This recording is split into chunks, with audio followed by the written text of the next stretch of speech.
Olá, seja muito bem-vindo a mais um episódio. Hoje não é ao vivo, o último episódio nós fizemos ao vivo. Foi um episódio muito marcante, muito legal, muito bacana. Aliás, eu já quero fazer os meus agradecimentos aqui a você que está nos assistindo. Agradecer a Deus primeiramente por essa oportunidade, porque se não fosse por Deus, se não fosse pela graça do Senhor, nós não estaríamos aqui, com certeza. Então, eu quero já agradecer a você que está nos assistindo e quero pedir já para você, já sendo bem objetivo, se inscrever no canal, para você ativar o sininho também para receber todas as notificações aí, todas as vezes que nós postarmos os conteúdos, porque esses conteúdos aqui são exclusivamente para nós levarmos um pouco da palavra de Deus através da nossa trajetória que nós compartilhamos aqui e através da palavra de Deus também. E fique ligado porque tem projetos novos surgindo aí, tá? Então você se inscreva no canal, ativa o sininho e se fizer sentido para você também compartilha, para que não só você, mas outras pessoas também sejam edificados através da palavra de Deus, tá bom? Para quem não me conhece, eu sou o Wellington Silva, sou criador desse canal, o podcast Fé em Ação, que surgiu de ver uma necessidade de algo que Deus tocou no meu coração para compartilhar, para trazer para você, para todos que nos assistem, aquilo que muitas vezes nós não conseguimos falar na igreja, assuntos que nós não conseguimos trazer na igreja. E Deus tocou no meu coração para que eu criasse isso, para que eu tivesse essa oportunidade de poder compartilhar da palavra de Deus através dessa ferramenta que é a internet. Hoje nós estamos vivendo uma revolução, né, na internet, onde a gente tem muita coisa boa, tem muita coisa ruim, e a gente usando essa ferramenta, a gente pode agregar, com certeza, para que nós espalharmos a palavra de Deus. Beleza? Então se inscreva aí, compartilha, siga também as redes sociais do podcast.fé em ação, porque o podcast, através das redes sociais, você vai ver os cortes que vai rolar dos episódios aqui, você também fica por dentro dos convidados que vão vir futuramente, então você fica por dentro de tudo lá. Essa rede social esse arroba é do Instagram e do TikTok também. Nós também postamos bastante conteúdo lá no TikTok. Então, siga lá as nossas redes sociais. Eu quero fazer os meus agradecimentos aqui a Prodígimos, que é a produtora responsável pelo estúdio que nós estamos aqui. Produtora de conteúdo digital, musical, o qual surgiu aí na pandemia, né, para atender as demandas da internet, as demandas que foram surgindo por conta de nós irmos para a internet. A Prodígimos tem auxiliado aí várias empresas a alavancar seus negócios através do digital, e você que tem uma empresa, você que tem um negócio, ou talvez você como eu, que ainda não tem uma empresa, mas que pretende ter uma empresa e quer iniciar um projeto novo, pessoal, você também pode entrar em contato com a Prodígimos através do QR Code que está aparecendo aí na tela, beleza? Se você está assistindo pelo YouTube, você acessa pelo QR Code. Por quê? Porque agora nós também estamos no Spotify. Nós colocamos nossos episódios, agora estão lá, você pode ouvir na sua casa ou qualquer outro lugar, além do YouTube, você pode acessar pelo Spotify também. Nós vamos deixar o link aí para que você também acesse, beleza? Acho que eu não esqueci de mais nada. Quero fazer também os meus agradecimentos aos patrocinadores, né, do canal. O nosso patrocinador oficial aqui é a empresa FS Segurança e Monitoramento, que tem nos auxiliado aí. A empresa FS Segurança e Monitoramento tem tudo o que você precisa para monitorar a sua casa, a sua empresa, a sua igreja ou qualquer outro lugar, e inclusive eles fazem rastreamento veicular também, né? Então você pode também entrar em contato através do QR Code aí, ou através do link na descrição, se você estiver assistindo pelo Spotify. Beleza? Vocês devem ter visto aqui que eu tô com um livro aqui. Esse livro aqui, eu falei no início aí do episódio que nós estamos iniciando daqui a alguns dias, aí, alguns meses, a gente vai iniciar aqui, alguns dias, né? Nós vamos iniciar um projeto novo, um projeto que fala sobre ministério de louvor e adoração.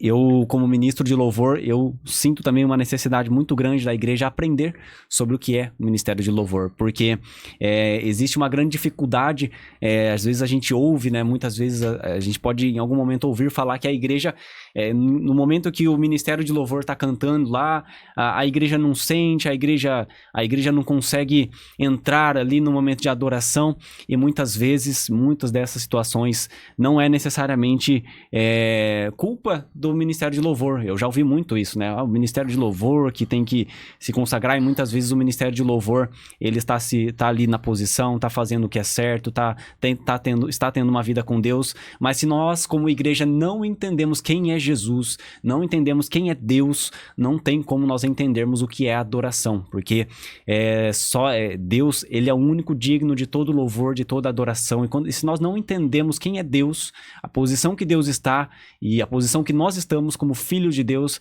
não tem como nós adorarmos. Então, muitas vezes pode haver essa ausência, e nós estamos iniciando um projeto novo que fala a respeito de louvor e adoração. Esse livro aqui, ó, eu adquiri na livraria Louvor Perfeito, que é uma livraria que está entrando conosco aí também pesado nesse novo projeto, e nós vamos mais para frente aí deixar mais informações e mais detalhes, beleza? Bom, sem mais delongas, prolonguei bastante, vamos ao nosso episódio de hoje. Quero agradecer imensamente ao meu convidado de hoje. Você deve ter visto aí que você já clicou aí. O meu convidado de hoje é o Júlio Santos. Já bem-vindo, Júlio. Muito obrigado, querido. Prazer estar aqui. Legal, bacana.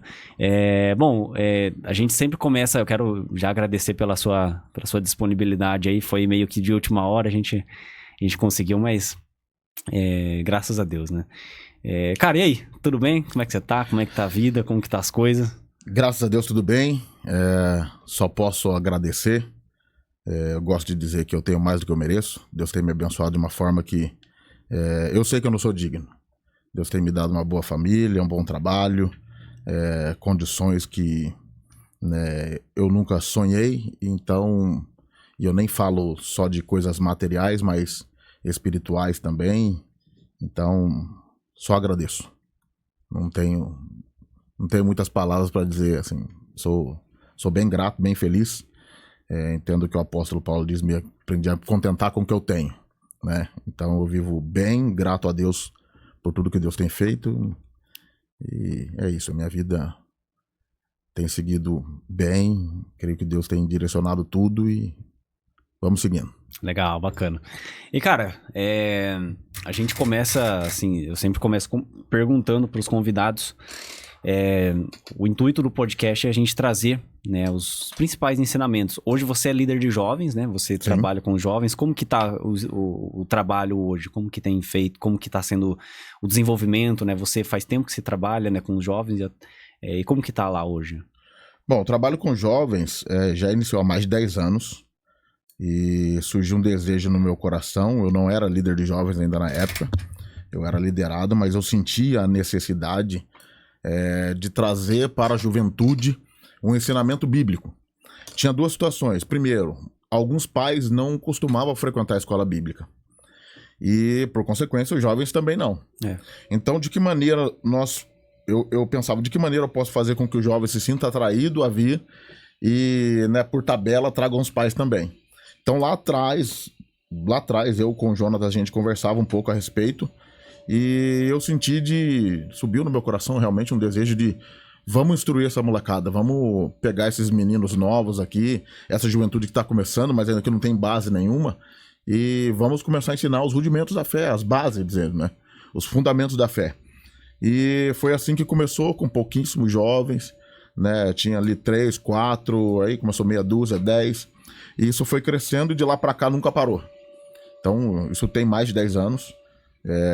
Hoje eu sirvo a Deus em outro ministério, mas o trabalho continuou, foi assim, contínuo, foi como, né, uma corrente mesmo, não parou, os jovens são os mesmos. E assim, vem jovem, sai jovem, né, alguns casam, outros, né, tomam outros rumos, mas assim, o trabalho vai continuando e Deus vai sempre mandando gente nova. E assim, sou grato a Deus por isso, porque eu vejo o crescimento espiritual que isso tem gerado na vida dessa juventude. Legal, bacana. E, cara, como que começou antes da gente aprofundar no assunto, né? Como é que começou a sua trajetória de fé? Você vem de uma família cristã? Como que foi a sua conversão? Como que foi? Olha, eu tive a felicidade de nascer num berço evangélico, onde, né, praticamente toda a minha família é cristã, aos que se desviaram, né, os que, né, no meio do caminho, né, saíram, mas na grande maioria, a grande maioria, ou são evangélicos, né, estão na igreja, outros que não estão tiveram uma base, né, tiveram ensinamento, conhecem a Deus, sabem quem é Cristo, mas por alguns motivos ou acabaram se distanciando dos caminhos do Senhor, mas são pessoas que conhecem. Então eu tive essa felicidade. Por nascer num berço evangélico, no tempo que eu era jovem, ali que eu era garoto, as coisas eram muito diferentes, né? O ensinamento era muito mais rígido, mais duro. Nós não tínhamos muita liberdade de falar com os pastores ou com os líderes a respeito de assuntos do cotidiano. O ensinamento era firme, muitas coisas a gente não podia perguntar, a gente tinha medo, tinha vergonha de, pô, se eu perguntar isso, pode, né, eu posso tomar uma dura, eu posso ser repreendido. Então nós tínhamos esse receio. E por ter um ensinamento, assim, uma vivência mais dura, mais rígida, vejo que muitos na época acabaram se distanciando em função de não conseguirem, né, suportar ou não conseguirem seguir os dogmas, né, as ordenanças, muitas vezes que nem eram bíblicas. Eu sei que era assim, um cuidado, um zelo, mas muitas vezes nem era uma ordenança bíblica, era mais um costume mesmo. Então eu comecei a olhar muito para fora. Quando eu me percebi assim, meio perdido dentro da igreja, não tinha tantos jovens na época, não tinha tantos amigos, e assim, tive uma adolescência muito difícil. Então, assim, o pessoal às vezes combinava, vamos comer um lanche. Para mim isso não existia. Não tinha condições. Então, poucas vezes me reunia. E aconteceu que os meus primos, o pessoal que era mais chegado meu, acabou se distanciando da igreja, se distanciando dos caminhos do Senhor. Então, teve um momento que eu me vi sozinho na juventude. Eu já não tinha com quem compartilhar. Eu queria ir para a igreja com alguém e não achava ninguém. E, assim, meus amigos eram, né, todos do mundo. Muitos, né, tinham uma conduta de vida questionável. Alguns foram presos, outros morreram, então vivia num ambiente complicado. Ali, próximos dos meus 18 anos, eu já não enxergava mais a minha vida dentro da igreja, né? Eu queria experimentar as coisas que eu era proibido de experimentar. Muitas das coisas que eram bobagens até, mas na igreja era um negócio rígido e eu comecei a olhar para fora e ver, pô, ali parece mais legal, ó, os meus amigos. Então eu tinha na cabeça assim, eu vou me distanciar, eu vou afastar.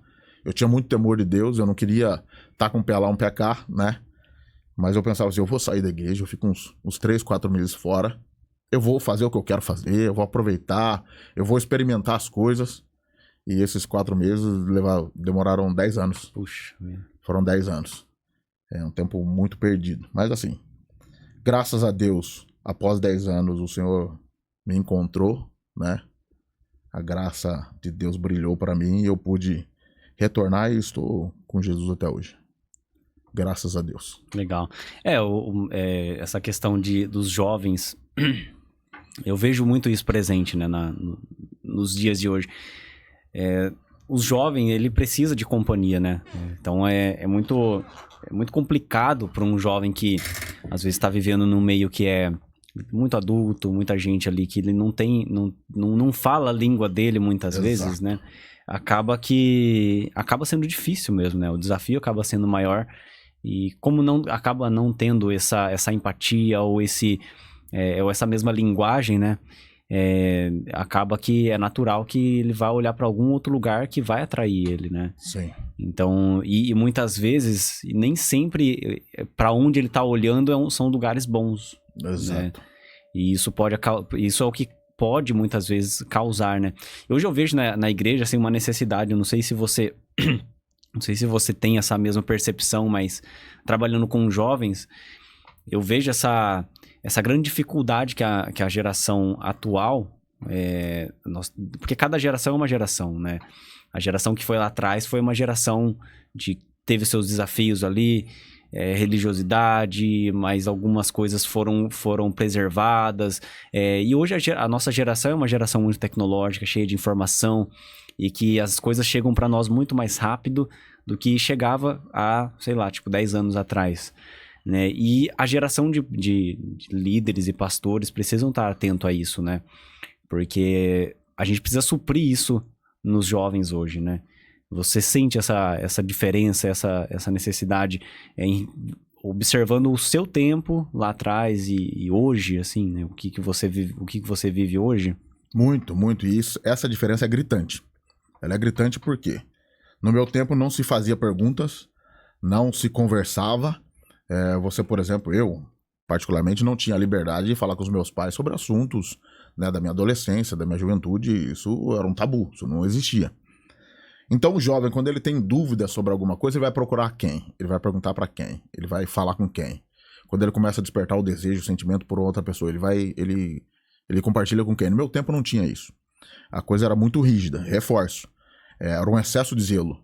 E nós sabíamos que os irmãos na época, os zelosos, eram cuidadosos com a palavra, cuidado com o manejo, às vezes de uma forma até exagerada, mas isso deu base. Nós vimos a presença de Deus por muitas vezes. Deus se manifestou no meio do povo. Nós tínhamos mais vivência espiritual naquela época do que eu vejo hoje em dia. Contudo, hoje não dá para você falar a mesma língua com jovens, a mesma língua que era falado lá atrás. Se você bater demais, ele espana. Ele não tem hoje estrutura, a maioria não tem estrutura. Os lares são diferentes, não são de famílias, né, grandes, pai e mãe. Hoje as famílias são muito desmontadas, né, desconstruídas. Muitos jovens que vêm até nós, eles vêm de uma família difícil, de pais separados, de briga, de conflito familiar, de jovem que não tem apoio. E aí você começa a conversar um pouco para entender. Você vê que vem de uma vida muito sofrida, muito difícil. Então não adianta você... Na época você tinha que ser santo na obrigação. Você era obrigado a ser. Não te explicavam o porquê. Não tinha... Pelo menos eu não tive muito isso. Mas por que isso? Por que eu tenho que fazer assim? Por que aquilo? Não tinha esse tipo de explicação. Então, muitas coisas eu aprendi, por exemplo, como ser rico. Eu entendia que a pessoa que tinha dinheiro não vai para o céu. Ela corre muito risco de não ir para o céu. Por quê? Porque a Bíblia diz que é mais fácil um camelo entrar pelo fundo de uma agulha do que um rico entrar no reino do céu. E não é exatamente isso que acontece. O problema não é o ter o dinheiro. O problema é o amor ao dinheiro. O problema é você colocar o dinheiro acima de todas as coisas. E isso não é só o dinheiro. Isso é um personagem, é uma personalidade, isso é um desejo carnal. Tudo que substitui a Cristo, tudo que coloca Cristo num segundo momento, a idolatria, isso pode te afastar do céu. É fato. Então eu tinha muitas dúvidas e eu não tinha para quem perguntar. Hoje eu senti essa necessidade, por isso até nós criamos o discipulado, porque eu entendia que os jovens precisavam ser ouvidos e precisavam ouvir a respeito da palavra de acordo com a palavra. Eu tinha muito negócio de querer consertar os jovens. Lá atrás eu pensava assim, mas eu tenho que fazer eles têm que vir, eles têm que entender, Não é o meu papel. O meu papel é ensinar, é instruir. Eu dou o caminho, eu falo a palavra de Deus, ela diz isso, né? O bem e o mal, o caminho bom, o caminho ruim, o caminho largo, o caminho estreito. Esse é o meu papel, é o Espírito Santo que vai convencer o jovem. É o Espírito Santo que vai criar o desejo nele de servir a Cristo ou não. Então a gente vê muitas vezes o jovem dispersando, porque ele não conversa, ele não tem, ele não sente confortável para falar dos seus problemas, dos seus desejos, então ele vai se dispersando um pouco. Então eu entendo que a comunicação hoje, principalmente que o jovem ele tem informação, né? Você vai em qualquer escola, hoje você cantar um louvor, mesmo os descrentes, eles conhecem, eles cantam junto. Então, a informação chega muito rápida, a comunicação tem que ser rápida. Alguns dias atrás eu estava falando de discipulado isso, até junto com os irmãos, eu já mencionei isso. Nós temos 2 horas na semana, que é o período que nós temos de discipulado, 1h30 aí de discipulado, que nós tentamos nesse período tirar o veneno em que o jovem, que é injetado no jovem a semana inteira, na escola, na internet. E nós temos um curto período para minimizar esse veneno. Então, muitos assuntos hoje, e isso não é de hoje, quando nós começamos lá já tinha essa proposta de falar abertamente. Você participou disso. Sim. Eu nunca tive pudor de falar assuntos polêmicos, que a igreja sempre teve tabu. E que, na verdade, assim, se a gente for analisar, não são assuntos polêmicos, são assuntos que são extremamente necessários e que, de fato, atendem a gente precisa tomar cuidado pra gente não responder a perguntas que não estão sendo feitas nos jovens, né? Exato. A gente falar sobre assuntos que pro jovem não vai fazer diferença, né? Sim. E falar a respeito de assuntos teoricamente polêmicos, sexualidade ou qualquer outros assuntos que a igreja costumeiramente não fala, isso vai evitar muitos problemas. Exatamente. Então, eu tinha essa mentalidade de que se eu não trouxer para ele, à luz da Bíblia, os assuntos que são atuais, que são os assuntos que eles estão inseridos todos os dias, quem que vai fazer isso? Exato. A igreja não tem esse hábito. A igreja não tem o hábito de dizer como que é a sexualidade. O que acontece com o seu corpo quando você começa a virar adolescente? Quais são os sentimentos que você começa a ter que outra hora você não tinha? Né? Então, eu sempre trabalhei com jovens, começando em 10, 12, 13, 15 anos, 20 anos. Falei, então são etapas diferentes e maneiras diferentes de você atuar, de você abordar, de você falar. A igreja não tinha isso. Então, de que maneira eu posso falar a linguagem dele, que ele me ouça? Tanto que nos discipulados que você participou por muitas vezes, eu brinco, eu faço piada, eu falo gíria, coisas que não dá para fazer de um ambiente de culto. Só que se eu não fizer isso e não trouxer a confiança do jovem para ele entender que nós estamos do lado dele para auxiliá-los, para conduzi-los, para orientá-los, uma orientação que eu queria ter quando eu era jovem e não tive, se nós não fizermos isso, o mundo vai fazer e a maneira dele. Vai ensinar do jeito, né, equivocado. E, infelizmente a gente vê isso, né? Hoje é comum a libertinagem, tudo que não presta hoje. Você abre o Instagram, o TikTok ou qualquer coisa, as ofertas que se tem ali são absurdas. E você precisa falar sobre isso. Você precisa falar sobre o que acontece, ideologia de gênero, aborto. Você precisa falar sobre política. Você precisa instruir à luz da Bíblia, não a sua opinião. A minha opinião é uma coisa. Agora, o que a Bíblia diz? De que maneira a Bíblia ensina? Como eu devo caminhar? Como eu devo agir? Então, a maior necessidade que eu vi foi essa. E tratando da linguagem, da abordagem, não dá para você querer falar com o jovem lá no passado, de hoje, da mesma forma que se falava antigamente. Não dá, ele não suporta. Sim. É interessante que quando a gente olha para... Você falou uma coisa que é extremamente importante, né? O jovem, ele... trabalhar com o jovem é justamente trabalhar com a juventude é justamente esse desafio de fazer ele entender, né? Porque hoje a geração é muito questionadora, né? Porque são muitas informações. Mas por que disso? Por que eu tenho que fazer isso? Mas por que eu tenho que fazer aquilo? Em vez da gente, nós como líderes, muitas vezes, não fazer ele entender o que qual é o propósito final daquilo, o que isso pode causar e tirar ele da regra, né? Eu tô lendo um livro que chama Chega de Regras, né? Esse livro, ele traz justamente essa questão, sabe? Da gente parar de fazer as coisas por regra, sabe? Parar de fazer as coisas porque dá resultado, porque é legal, ou porque se eu fizer isso, eu vou conquistar isso. Porque se eu viver com essa mentalidade, em algum momento eu vou usar Deus como um refúgio para isso também. Então, se eu tiver Deus, se eu tiver Jesus, a geração hoje fala muito sobre Deus, né? Deus, porque Deus é isso, e cita até versículos bíblicos, né? E, assim, isso é bom até certo ponto, porque o evangelho não se resume a ter Deus para obter coisas, né? Então, a gente fala muito por exemplo, o livro de Provérbios, que fala sobre assuntos sobre a prosperidade, sobre nós vivermos bem aqui na terra. Mas se o jovem não entender o que é o evangelho, ele vai usar... a tendência, o ser humano é natural. Ele vai usar Deus como essa ferramenta que vai conduzir ele a uma vida melhor, a uma vida mais tranquila. E que eu não acho que é pecado, não acho que é errado.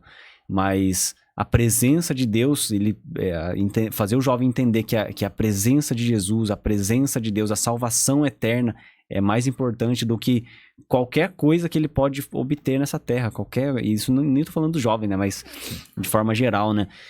Fazer ele entender isso, né? Entender esse caminho, né? Entender o caminho que Jesus trilhou, entender a morada do Espírito Santo na nossa vida, né? Sim. Eu penso que muitas igrejas hoje pecam no sentido de quer atrair o jovem, ou quer trazer, né, o membro, trazer a pessoa do lado de fora de uma forma equivocada, prometendo a eles uma vida de facilidade. né? Eu vou a Deus quando eu estou numa dificuldade, eu procuro a Deus quando eu estou num problema. Deus, ele não é uma moeda de troca. Não dá para barganhar com Deus. O fato é que seguir a Cristo tem seus desafios, né? Tem suas nuances, tem seus problemas. Não é tão simples. É simples, mas não é fácil, né? Não é fácil. Você tem que se renunciar. Você tem que abrir mão de coisas que você quer, que você gosta, que a sua carne é inclinada. Eu entendi isso com o passar dos anos. Porque, veja bem, tem coisas que eu sou inclinado, a minha carne é inclinada, tem coisas que eu gosto e você não. É muito fácil eu criticar você naquilo que você é inclinado, sem olhar para aquilo que eu sou inclinado. Então, quando a gente começa a buscar a Deus, entender a Deus, nesse contexto de que eu não vou ter uma vida só de facilidade. Vai ser difícil. O jovem precisa entender que servir a Deus tem suas pedras no caminho, tem suas dificuldades, mas o final de tudo, o final é bênção. E quando você faz ele entender, você trouxe isso é muito legal. Quando você faz ele entender os propósitos de tudo, por que você tem que se guardar na sua mocidade? Por que você tem que obedecer a Cristo? Por que você tem que se privar de certas coisas? Por que você tem que evitar certas amizades? Porque, como você disse, a juventude hoje é questionadora. Meu filho tem 8 anos, ele questiona tudo. Ele quer saber tudo. Mas por quê? Por quê? Por quê? Tem hora que você não quer dar o porquê. Só que se você não explicar o porquê, ele vai ficar batendo naquela tecla o tempo todo até você explicar. Você não pode fazer isso por esse motivo. Não vale mais, né? Na minha casa era assim. Ah, por quê? Porque sim. Porque assim não é resposta. Só que você não podia falar assim para seu pai, para sua mãe, porque assim não é resposta. Porque isso ia gerar um problema muito grande. Hoje não. A juventude ela quer saber. E se você não explicar, vai ficar batendo naquilo, batendo. Então, eu entendo que a abordagem clara, objetiva, explicar, como eu disse, não sou eu quem vou fazê-lo mudar. Não sou eu quem vou transformar a vida de ninguém. É o Espírito Santo. Eu vou dar o caminho, eu vou ensinar, eu vou olhar na palavra. O que a palavra diz? Eu com o Jonatas, né? Você o conhece bem, a gente fala muito sobre isso. Né? Eu tenho uma opinião, ele tem uma outra opinião, mas o que a Bíblia diz? Então o que vale é o que a Bíblia diz. Não é o que eu penso, nem o que ele pensa. O que a Bíblia diz? Qual que é o conceito? Qual que é o ensino? Tem coisa que a Bíblia não é clara. Então não adianta eu ficar tentando criar regra naquilo que a Bíblia não deixou claro, que eu tenho que entender o contexto. Qual é o ensinamento de Cristo? Se você não explicar isso, não deixar isso de forma clara, não explicar para eles os porquês, ele vai ficar te questionando, não vai te seguir, não vai querer ouvir o que você tem para dizer, porque eu falo, pergunto, não explica. Então tem esse conflito. Tem. Essa juventude ela é realmente acelerada demais. E é legal que quando nós como líderes entendemos isso, né? Entender que nós somos a ferramenta para que eles entendam o evangelho, para que eles entendam o que a Bíblia fala sobre diversos assuntos, a gente passa a entender que vai além de uma teoria, né? Vai além só do que... porque às vezes, lendo a Bíblia, o jovem ele já não entende, muitas vezes. Tem obreiro que não entende. Tem obreiro que não entende. Tem obreiro que hoje, eu percebo isso, tem obreiro que hoje entende menos de Bíblia do que um jovem que foi instruído no básico. E às vezes o jovem vai questionar, vai perguntar, ele não sabe responder. E quando ele responde de uma forma equivocada.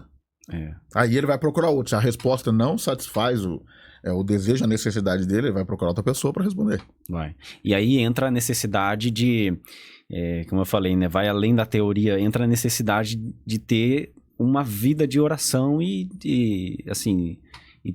realmente ter uma comunhão com Deus íntima, né, cara? Porque o poder de Deus é quem faz com que a pessoa entenda o evangelho, né? Vai além só da explicação do que está escrito, né?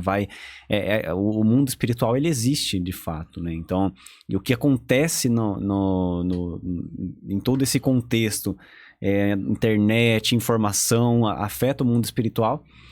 E se nós não entendemos isso, e se nós não temos essa bagagem de vida espiritual, de oração e de realmente comunhão com Deus, para que o jovem seja instruído com base no poder de Deus e ao mesmo tempo com base na palavra de Deus, porque os dois precisam ter, acaba que entrando na teoria, né? Acaba que entrando na regra, né? Acaba que entrando que tem que fazer porque tem que fazer, tem que fazer isso porque tem que fazer, porque senão se eu não fizer isso, você não vai conseguir isso, né? Então, acaba entrando no automático de fazer, né? E aí entra... eu me deparei muito com isso, né? Quando a gente... eu sou fruto da liderança de vocês, né? Então, eu posso falar com propriedade. Eu era totalmente imaturo, né, cara? Eu, na minha adolescência, na minha juventude ali, ainda começando, né, conhecendo as meninas ali, a Yasmin, e a gente... eu era totalmente imaturo, cara, não entendia nada a respeito da palavra, assim, não... Tava na igreja já, tocando, inclusive, né?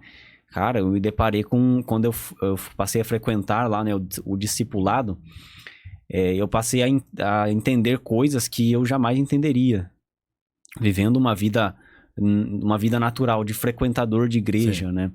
E quando eu me tornei líder depois de todo esse processo, né? Eu vi que tem muitos jovens vivendo na mesma situação, sabe? Ele vai na igreja, é legal que ele vá na igreja, mas isso não é suficiente, cara. Exato. Ele precisa entender o evangelho, ele precisa entender o que ele tá fazendo ali, para onde ele tá indo, qual que é o propósito da vida dele, que sentido tá fazendo ele estar ali na igreja, ainda que esteja ocupado com coisas, né?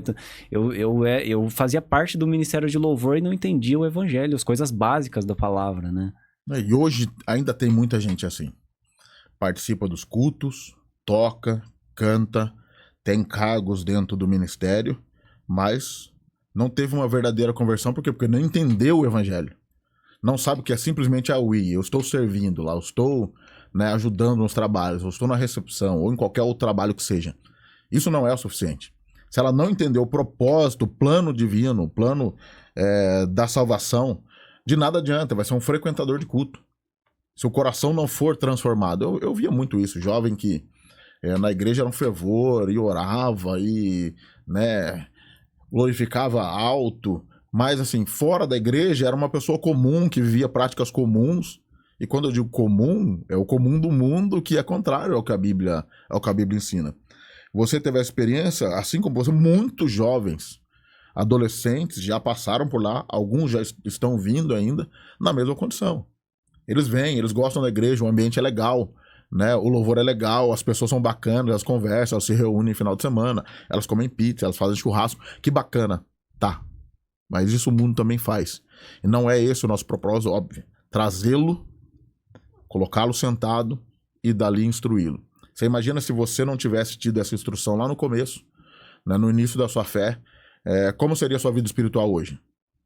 Como você estaria, de forma como você teria sido instruído? Que caminhos você teria trilhado? Poderia estar lá, até hoje,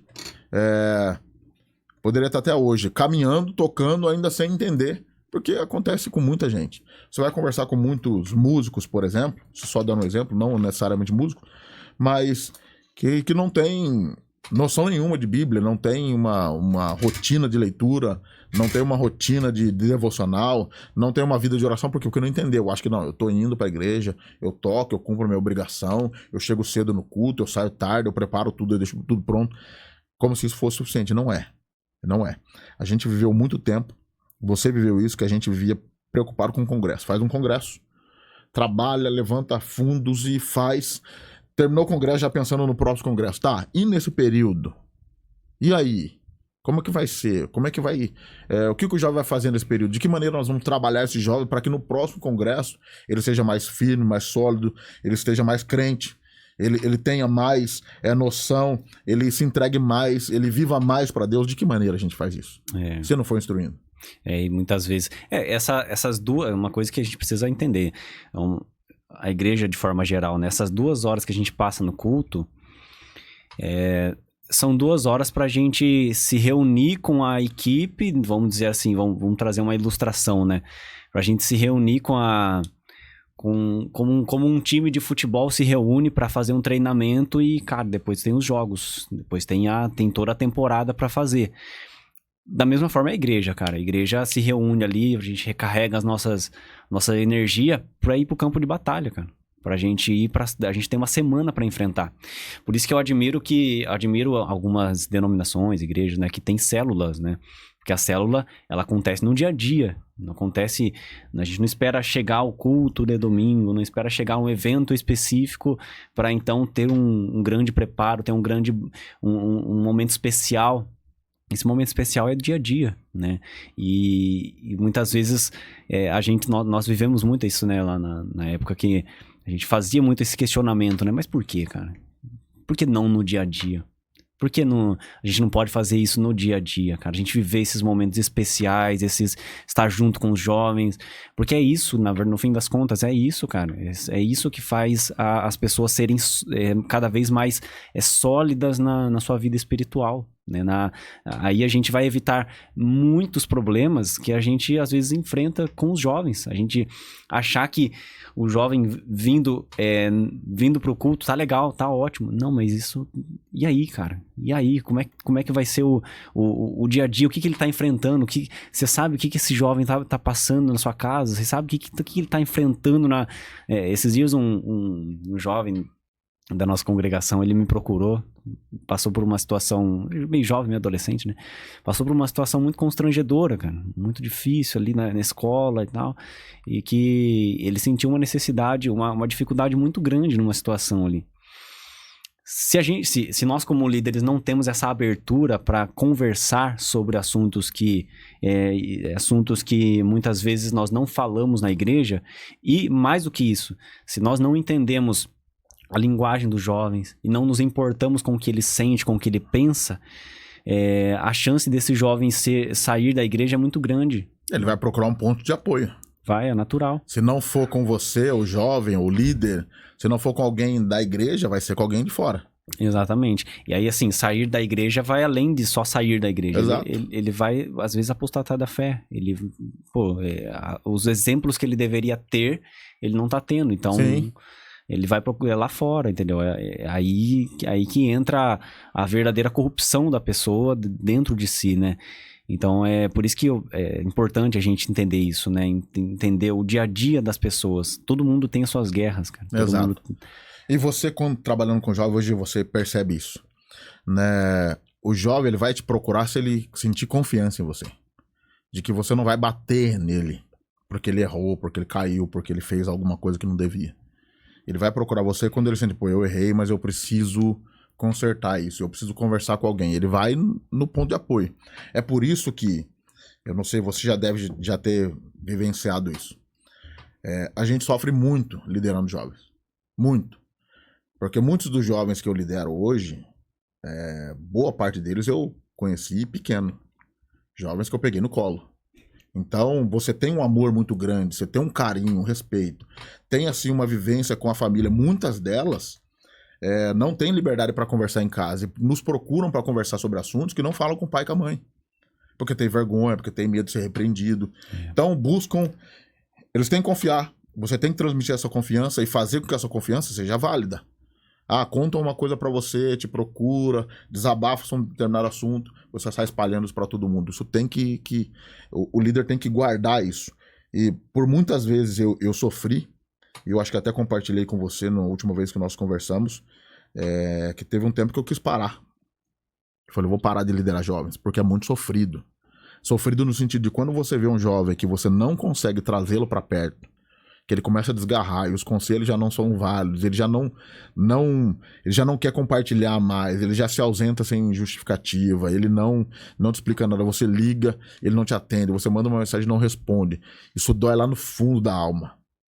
E aí, por ter essa experiência de ter passado muito tempo no mundo, e eu entendo o prejuízo que isso é. Eu falo pra eles com frequência, 10 anos fora, eu já voltei e tem 10 anos, mais de 10 anos. Falei, e eu sinto consequências de coisas que eu fiz no passado, na minha época, né, desgarrado, digamos assim. Eu pago o preço até hoje. Tem coisas que até hoje eu sinto. Eu não quero que eles passem pela mesma coisa. E quando eu vejo o jovem desgarrando, saindo, eu já sei que vai dar ruim. Eu às vezes converso com o jovem e falo, olha pra fulano, olha pra ciclano, isso não vai dar bom. Isso não é o caminho. Isso me fez sofrer muito. E diante de Deus, se Deus é a minha testemunha, No dia que eu te vi dando o discipulado lá, que você postou e tal, com a turma, aquilo deu um... Eu não posso parar. Eu posso não ver, mas isso está frutificando em algum lugar. Se de 10 jovens que eu discipular, um deles se salvar, um deles permanecer no caminho, já tá valendo. Eu quero que todos passem por esse processo, todos se salvem, todos recebam a Jesus, o Espírito Santo, todos tenham essa experiência, que não sou eu que vou colocar na vida deles, né? Mas se um fizer, se sair daqui um e esse um frutificar, ainda que longe, de maneira que os meus olhos não vejam, já tá de bom tamanho. Mas eu fiquei por muito tempo falando, não, eu vou parar. Faz me sofrer muito, eu não durmo direito, depois eu fico pensando, alguém me conta, eu vi fulano em tal lugar, tava fazendo tal coisa, mas tá longe, não fala, não conversa, você tenta se aproximar, o jovem meio que não quer aproximação, você não vai forçar isso. Você já deve ter vivido isso. Sim. E dói demais. Dói demais, porque a gente tem isso como filhos, né? Filhos na fé. A gente quer que eles evoluam, que eles cresçam, que frutifiquem, que casem bem, né? Que tenham uma vida boa. Fala, não cometa os mesmos erros que eu cometi. Sim. Porque dói demais. O grande desafio, cara, é realmente ter essa maturidade, né? Porque no fim das contas é uma maturidade, né? A gente vai adquirindo maturidade no decorrer dos desafios que a gente enfrenta, né? E com a juventude hoje, que é uma linguagem muito diferente de ser falado, né? É uma forma muito diferente de ser abordado, né? A gente acaba que, se a gente não olhar para o propósito e ficar olhando para a situação, a tendência é parar no meio do caminho. Exato. Porque eu vejo Jesus, cara. Jesus, o propósito final era a cruz. Não tinha o que fazer, cara. Exato. Se ele olhasse pra Pedro, que ficava vacilando o tempo todo, se olhasse pra Judas, que, cara, esse é o tolerar o Judas ainda, né? E tolerar o Judas ainda. Então esse é o desafio, né? Aliás, não é nem tolerar o Judas, é amar o Judas. É lavar os pés de Judas. É permitir que ele andasse junto, que ele tivesse, né? Abraçasse. O evangelho não é pra qualquer um, assim. Qualquer um que eu digo, esse é o grande desafio. Você amar quem você sabe que vai te apunhalar. Quem quer ver o seu mal. Como você faz isso? Se o Espírito Santo não estiver guiando a sua vida, não estiver te instruindo, você não consegue. Eu sempre fui naturalmente muito estressado, assim, muito impetuoso. Sempre me vi muito em Pedro, né? De querer fazer antes. E Deus vai tratando isso. Vai... Dá uma seguradinha aí, jovem. Né? Não se empolga, não. Então, não somos nós quem fazemos. É o Espírito Santo.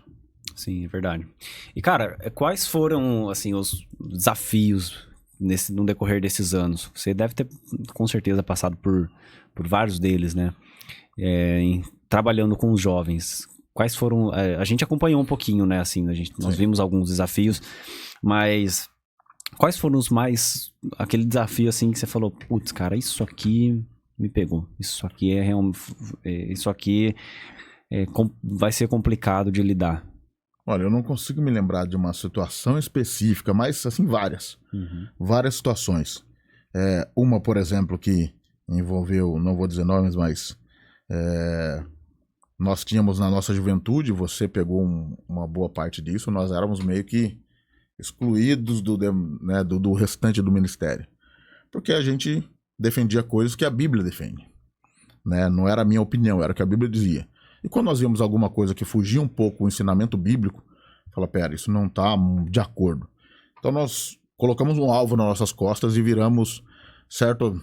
Nossa juventude era meio que, né? Rebelde, a gente não concordava com nada, mas é que a gente queria servir o reino de Deus com excelência, a gente queria fazer o que é correto.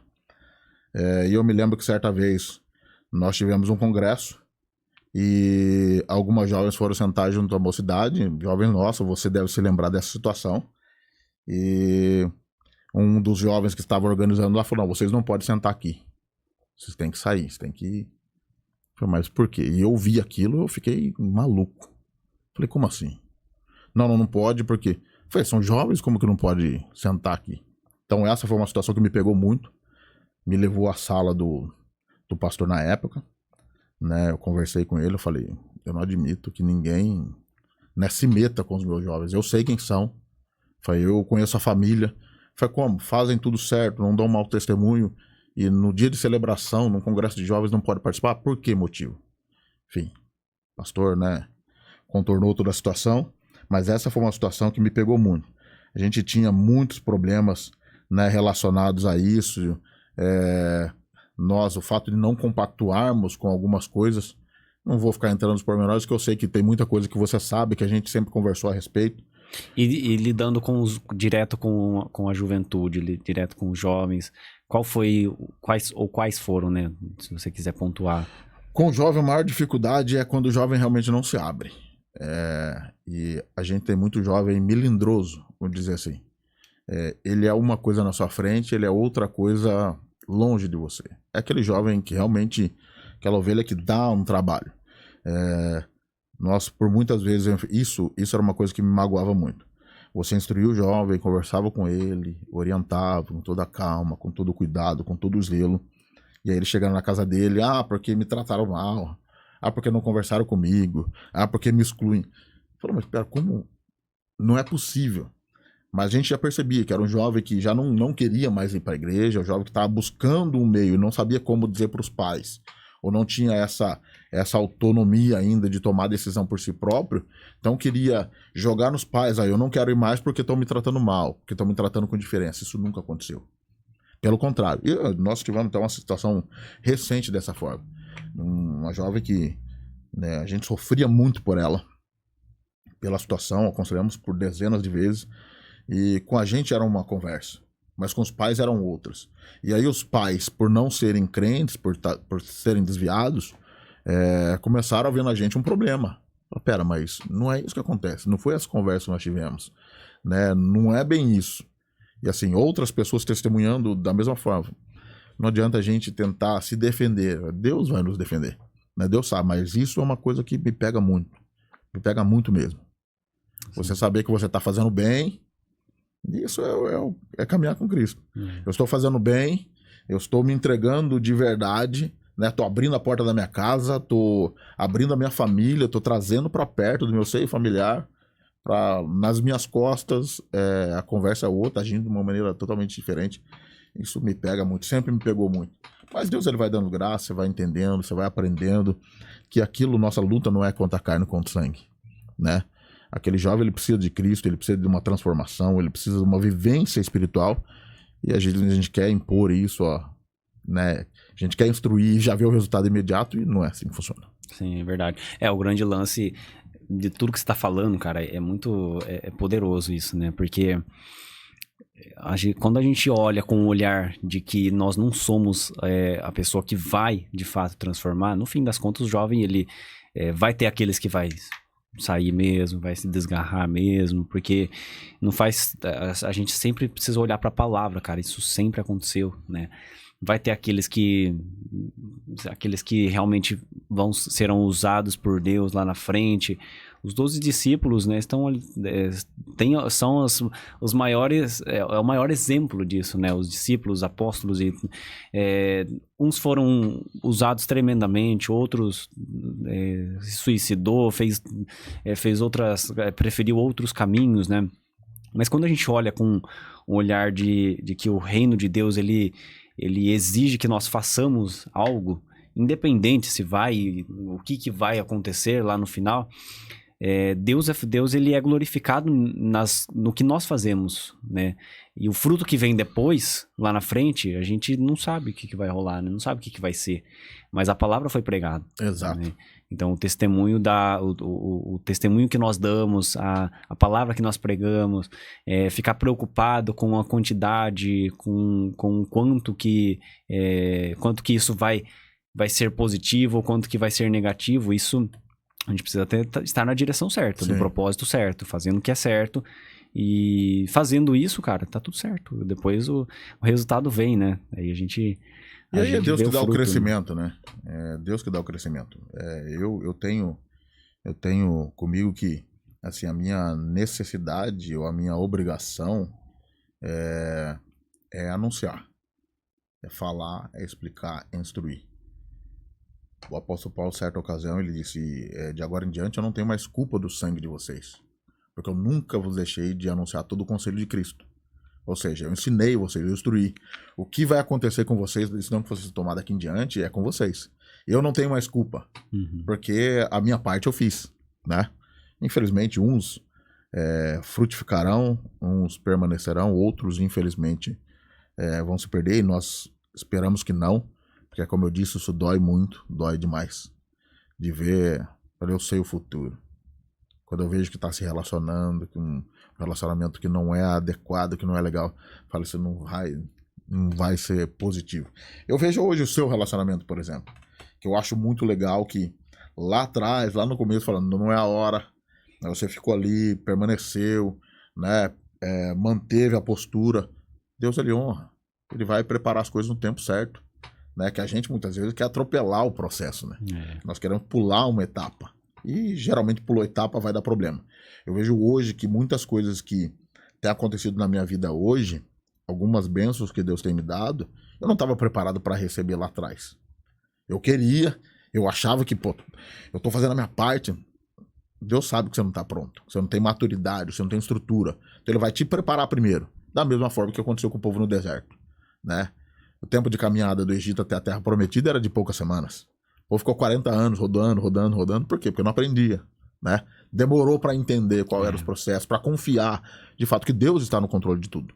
Então, nós precisamos entender esse processo também. Enfim. Legal, muito bom, sensacional. E, cara, hoje você tá trabalhando, você trabalha viajando bastante também, né? Tem vários... tá sempre fora aí, né? Como que você consegue equilibrar essa questão ministerial, trabalho, família, né? Como que é pra você isso e como que tem sido essa jornada aí? Olha, o trabalho ele consome bastante tempo, né? Eu eventualmente tenho que viajar e fico alguns dias fora. Eu trabalho com materiais para cirurgias, né? De crânio, bucomaxilofacial, e visito distribuidores, né, cirurgiões no Brasil todo, né? Nosso mercado é nacional.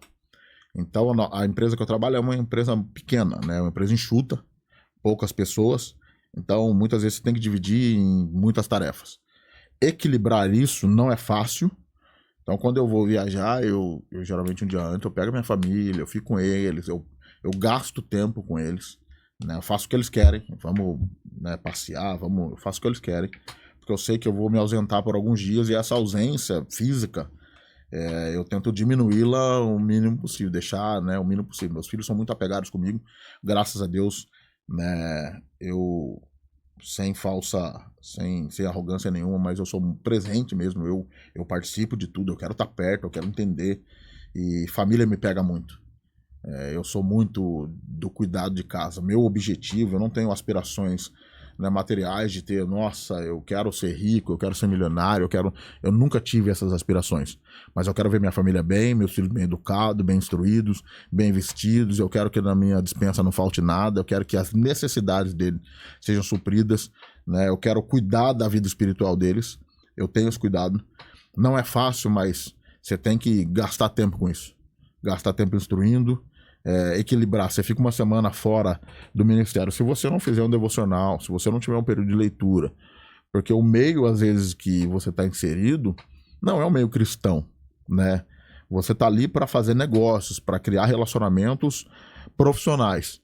Então, muitas vezes, você não tem um tempo de ir para um culto, de participar de uma atividade. Às vezes, o local que você está, a igreja mais próxima não é tão próxima, ou não é uma igreja que tem, né, o mesmo pensamento que você, não compactua das mesmas coisas. Então, é difícil você conseguir fazer visitas em outras igrejas nesse período de ausência, mas você tem que ter seu período de oração. Sim. Período que você está no hotel, você tem que ter seu período de leitura bíblica. Muitas vezes eu assisto, principalmente quando vou fazer viagens longas que eu vou dirigir, eu assisto muitas mensagens, né? Eu coloco lá no YouTube, eu assisto muito o Hernandes Dias Lopes, eu assisto muitas mensagens de pastores que já se foram, mas de mensagens que me trazem, né, um crescimento espiritual. Isso ajuda você a manter a fé acesa. A Bíblia diz que a fé vem pelo ouvir e ouvir a palavra de Deus. Então, eu procuro fazer isso para manter o equilíbrio. Porque se a pessoa ela tá meio que distanciada, se ela já está fraca na fé, e ela se ausenta dos cultos por alguns dias, ela não tem aquela comunhão, o meio que ela está inserido não é cristão, isso pode trazer um prejuízo muito grande. Principalmente o jovem, por exemplo, que vai para estudar à noite, ou que ele vai para a faculdade, que ele se ausenta durante a semana toda da igreja, né? O meio que ele está inserido, muitas vezes, não vai trazer crescimento espiritual.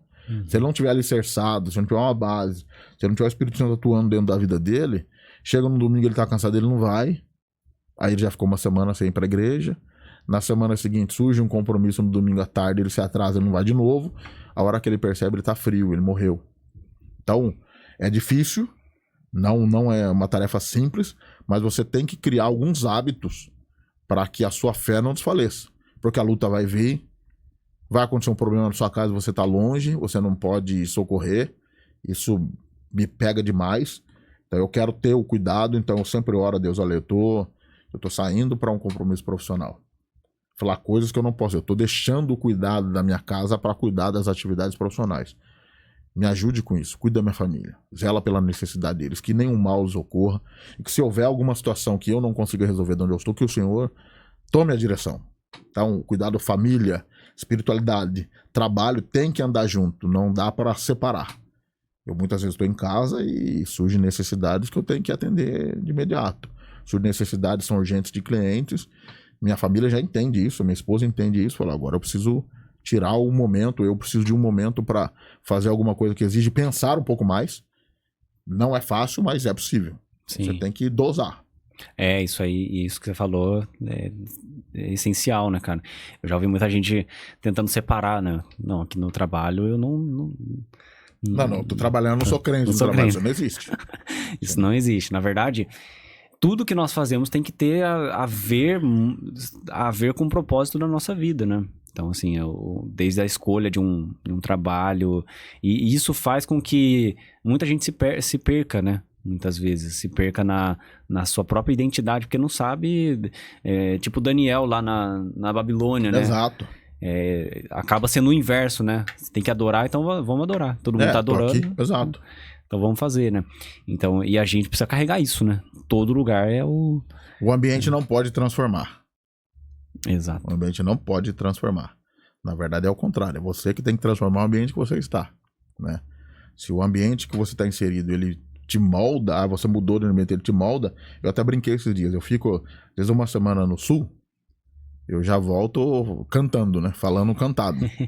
Eu vou pro norte, eu já volto falando pronto. Eu pego muito rápido o sotaque. Mas o sotaque, né? Você não pode pegar o costume de alguém que não tem a mesma ideologia, o mesmo pensamento, a mesma fé que você. É você que tem que moldar o ambiente que você está. As pessoas têm que ver que você não é semelhante. Se todo mundo tá fazendo errado, todo mundo tá indo por um caminho que não é o correto, não é ético, não é honesto, então eu prefiro ganhar pouco, eu prefiro ter o pouco com honestidade, sem defraudar a minha empresa, nem defraudar quem eu tô fazendo negócio, do que de repente ter ganhos maiores e fazer coisas ilícitas que eu não posso contar. Eu digo muito do meu filho, Gabriel, ele me pergunta sempre: onde você foi, com quem você falou, quem foi o cliente, o que você conversou. Ele quer saber tudo. Ele quer que eu conte tudo, como que foi a viagem. Então, assim, se tiver alguma coisa que eu não posso contar, então eu prefiro não fazer. Se eu não puder dizer como eu ganhei o meu dinheiro esse mês, eu prefiro não fazer.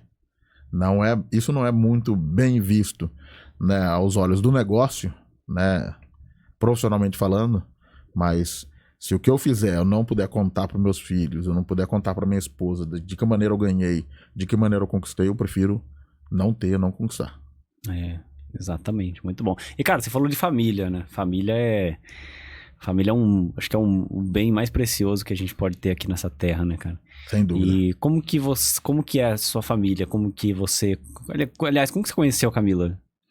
A Camila eu conheci, eu estava afastado da igreja.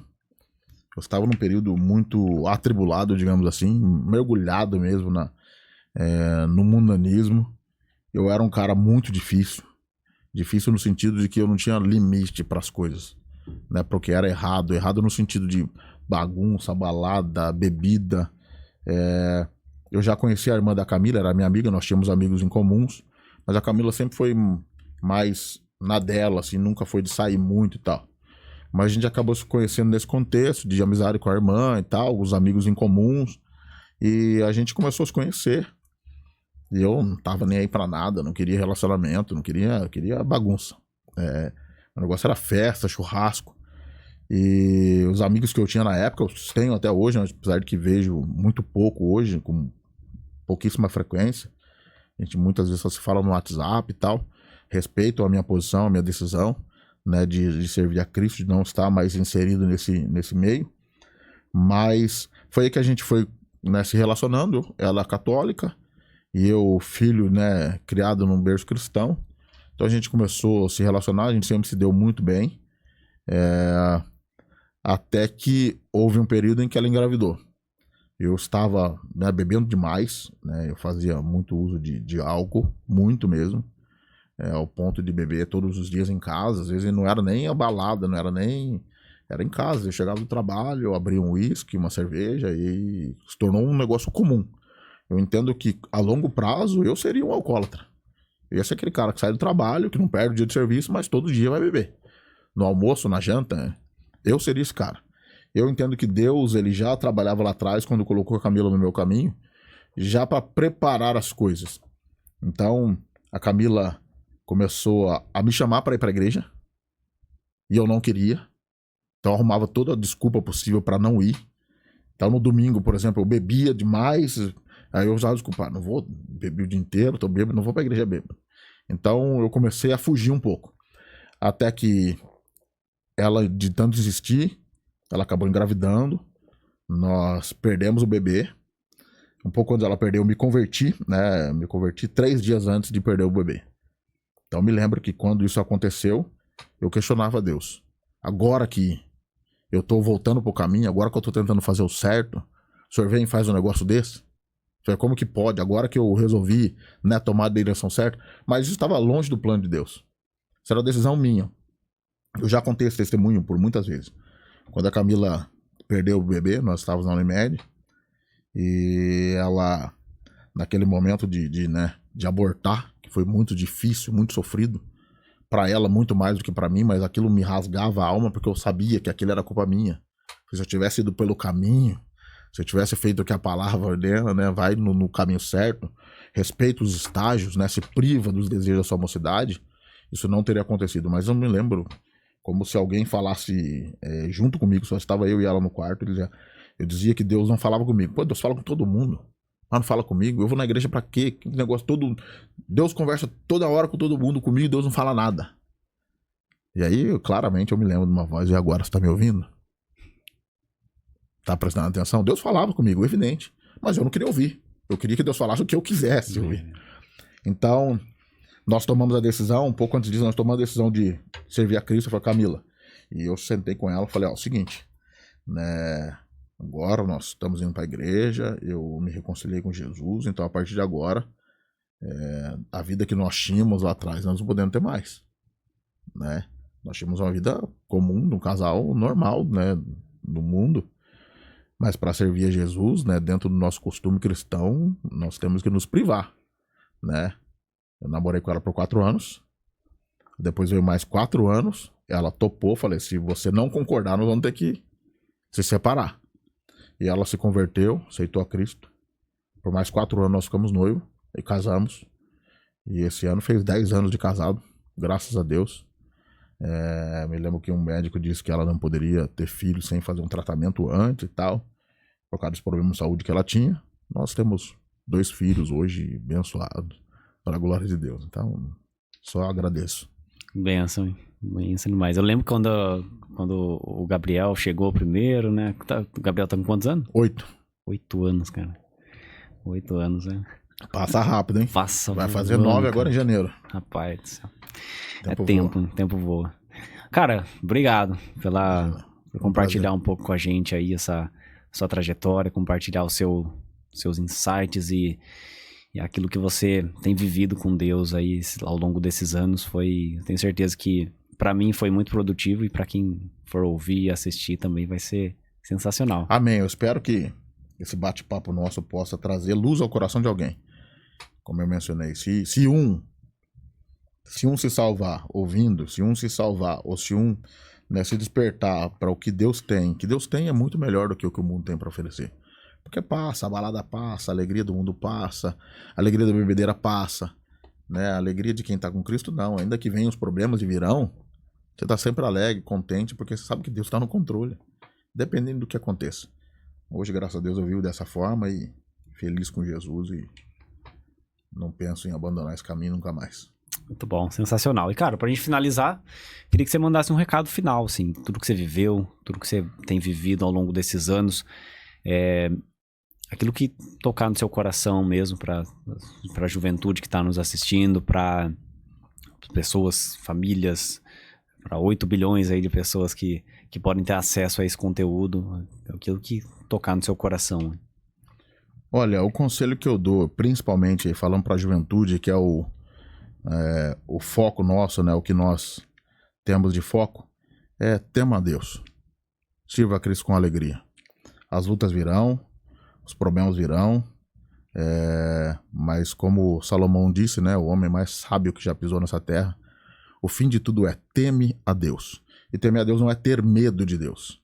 É temer a Deus através dos mandamentos, seguir os conselhos de Deus, porque tudo que a gente tem nessa vida, tudo que a gente faz, um dia vai passar. As lutas vão vir, os problemas vão vir, mas se você estiver com Cristo, você vai vencer. Eu passei por problemas terríveis, coisas que me doem de lembrar, mas em todos os momentos eu vi Deus. Todos os momentos.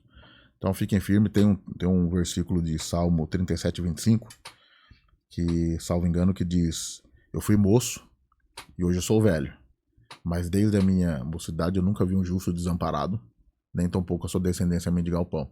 Então confie em Deus, que independente da situação ele vai cuidar, ele vai zelar, ele vai fazer o que for necessário, ele vai providenciar. Então acho que é essa a mensagem.